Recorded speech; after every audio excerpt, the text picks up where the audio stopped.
सिर दर्द से फटा जा रहा था। करवटें बदलते बदलते रात 1 बजे नींद आई। सुबह तबीयत कुछ हल्की थी। कमलकांत जी ने सोचा, प्रकृति ने ये रात को नींद की व्यवस्था न बनाई होती तो इंसान पागल ही हो जाता। चाय की तलब लगी तो पत्नी निर्मला की याद आई। वो थी तो उठते ही गर्म चाय का कप सामने होता था। 1 साल पहले उसकी मृत्यु के बाद से खुद ही चाय बनानी पड़ती है। झुंझला उठे कमलकांत जी। जीवन के ये 60 वर्ष ऐसे ही संघर्ष में बीत गए। सुबह चाय बनाने से लेकर रात को सोने तक वही सिर्फ टॉवल। पता नहीं सृष्टि नियंता ने सारी परेशानियां उन्हीं की नियति में लिख दी थी।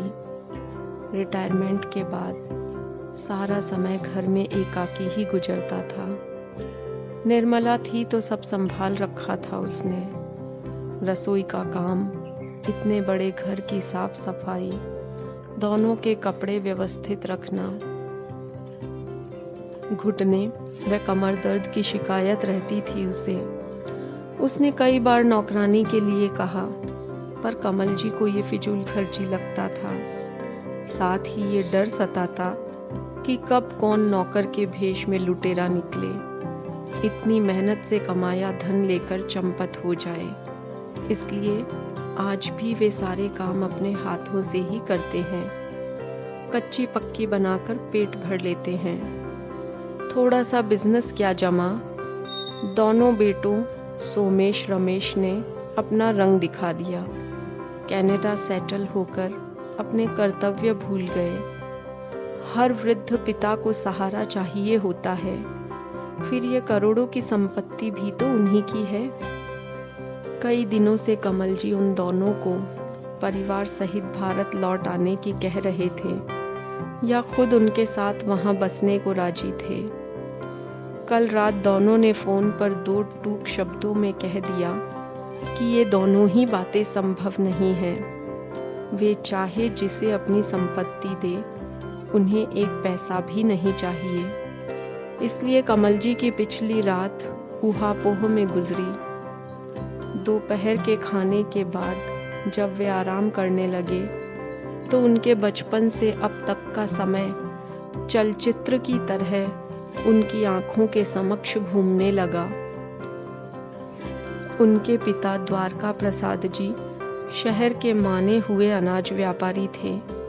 घर में कोई अभाव न था।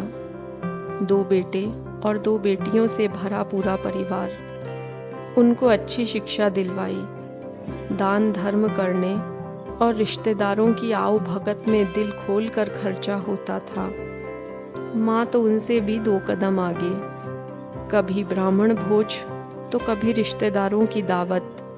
जीवन का आधे से अधिक समय तो उन्होंने रसोई में व्यंजन बनाने में ही गुजार दिया।